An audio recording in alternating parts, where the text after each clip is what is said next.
Привет, пиплтокеры! Началась третья неделя моего проекта «Похудеть за 4 недели». У нас все идет по плану. Я ем, тренируюсь и делаю классные процедуры. Как это происходит, давайте посмотрим вместе. Тин, сегодня тебя передаю вот в эти мужские надежные руки нашего профессионального тренера Сергея Голованова. Здравствуйте. Здравствуйте, Тина. Ну что, сегодня ударим по лишнему весу боксерской перчаткой. Сжимаем два кулака крепко. Правой рукой наносим удар, разворачивая противоположное плечо. Да. Выдох, выдох. Ускоряемся немножко.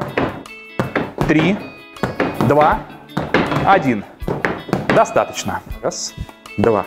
Раз, два.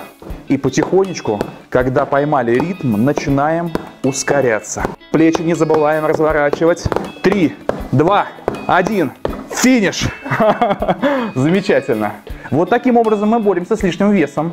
Как тебе такая нагрузка, как фитбоксинг? Мне кажется, она тебе очень подходит и очень тебе близка по духу. Мне безумно нравятся силовые тренировки, очень нравится бокс, очень нравятся тренера. Тин, я могу сказать честно, я подглядывала и могу сказать тебе, что ты настоящий боец.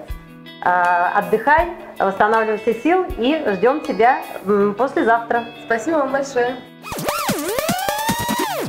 Тина, добрый день. Любовь, добрый день. Как дела? Отлично. У нас сегодня проходит процедура миостимуляции на аппарате VIP-Line. Это процедура для лица на похудение. Наша задача, чтобы овал лица стал более четким, V-образным, как это принято у молодого лица.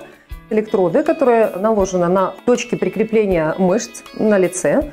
И под действием различного вида электрического тока эти мышцы сокращаются. И происходит то же самое, что происходит в тренажерном зале с мышцами. Мышцы работают и активно сжигают жиры. Это не Тина кривляется, это Тина не смейся. Непроизвольно у нее сокращение круговой мышцы рта, круговая мышца глаза. Поэтому все со стороны выглядит немножечко весело, но очень эффективно. Через 10 сеансов мы увидим более подтянутый худой овал лица. Тина, очень интересно узнать из первых уст, как ощущение, как это сложно, легко. На самом деле очень удобно.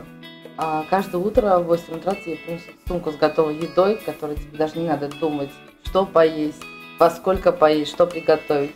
Привозят, дают сумочку в руки, желают хорошего дня.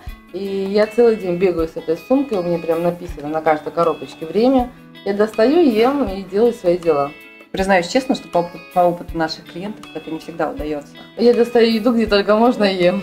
А хватает вообще еды или есть чувство голода? Нет, еды хватает, даже, я бы сказала, достаточно много. То есть, наоборот, много? Да, тут голодать не приходится. Тина, я очень рада вашим результатам. Продолжайте в том же духе. И мы очень ждем окончательный результат. Удачи! Спасибо большое!